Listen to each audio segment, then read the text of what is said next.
I'm curious, like how you've juggled your family and privacy. You're very private from what I can see.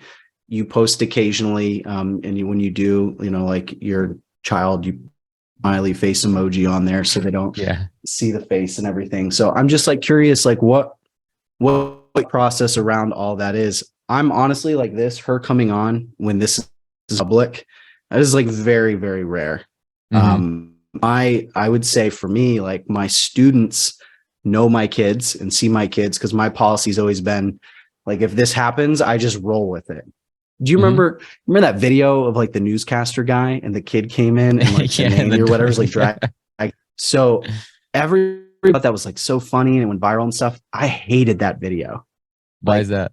all that, my gut instinct as a stay-at-home dad and her who was doing Zoom calls, I was like, if that happened to me, I'm just going to bring my kid in. I'm going to keep doing it, and I'm just going to let him sit on my lap, Yeah, he And was so kind of weird that's about. I remember him being kind of weird about it. Like he wasn't even cracking a yeah, smile. He was kind of like pissed, you know. yeah, exactly. And so that If that always was me, I bothered would have me. been like, I would have grabbed her. You know, exactly. Maybe it's Yeah, because it was on the news, but yeah, I and get this it. is kind of like a perfect example of that. And so I'm not so worried about this. That okay, hey, Paige made a 30-second appearance here on a public YouTube channel. I'm not overly worried about that, but Mhm. I'm not going to put her in an ad.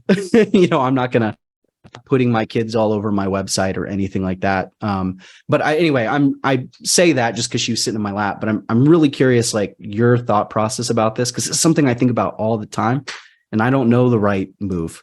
But it's like I want my kids to be, but I also want to protect them from like the horrible human beings that like live online and feel like they can say awful things to you. So Yeah. um, anyway, we'll No, just jump to that part of the conversation.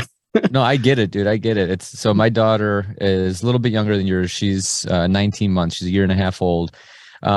Basically, I cover up her face with the emojis and stuff just because my following is like way too big. And I'm not saying that Mhm. with from like a egotistical nose in the air perspective. I'm saying that from like there's so many people out there where it's like she doesn't even know what the world is yet. You know, why would I put her online? You know, that kind of a thing. So I don't think it's fair to her. I mean, obviously, my Yep. wife has like a private Instagram for family and friends, and I get all that. But once it's online, dude. It's gonna be online forever. You know, Right. unless there's a Right. heat death of the universe. Everything that goes online is saved in one form or another for the most part.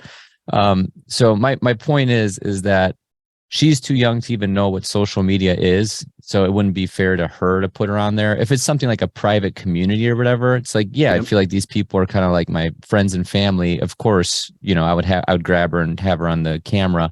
In terms of like putting her on like a YouTube video, I only did it once when she was like a baby, maybe like, 4 or 5 months old. She was in the studio and one of my sponsors is Policy Genius. They're an insurance aggregator or broker. And I was just doing a Policy Genius ad and I was holding her and she was like laughing. So I did that, but she was literally like looks like any other baby. But now as she develops and Sure. becomes more of like a human being, um, toddler kind of a thing. I don't know.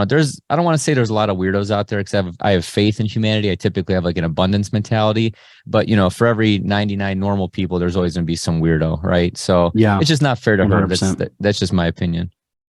No, that's great. Yeah. No, that's all I was curious about because I that's a lot of kind of how I feel about it. And I just always like to get people's thoughts on this. I had a conversation with somebody at a conference recently that is like daughter is like in all of the stuff. And I just wanted to hear her because I'm just like, I don't know that I have the right answer, that I'm doing it the right way. Well, I I have a just I have a perfect example. Sorry to interrupt, Mike. One of my friends, it's funny, her and I, we grew up together. We went to school here in a suburb of Cleveland, and I've known her since elementary school, and she's a huge mommy vlogger. Like she has a huge okay. like family YouTube channel, and Hmm. husband, kids. This is what I ate today. I farted at Hmm. 7:13 a.m. You know what I mean? Like her whole life is Right. online. You know what I mean? And my point is that it's just too much. And I would Hmm. not, want my kids. I don't want to use them as like, I don't want to say props. That's the wrong word. But there's a lot of people out I get the there. feeling. Yeah. It's like even in the finance space, there's people that have multiple YouTube channels, multiple videos a week, multiple everything. These people have no lives, I promise you. Because I put out one video a week and I feel like I don't have time for anything, let alone multiple channels, multiple videos, all that stuff. And then they use their kids like, oh, I'm a good dad. I'm with my family. It's like, really, dude, you're working 100 hours a week, right? So my point is that I would never use my kids as like a prop or like a virtue signal or anything like that. But especially if you create a channel that's focused around that, I mean, I guess that's your channel. I get that. I share my stock portfolio. That's private, but I do it because I'm in the space, right? But kids is just like a different level, in my opinion.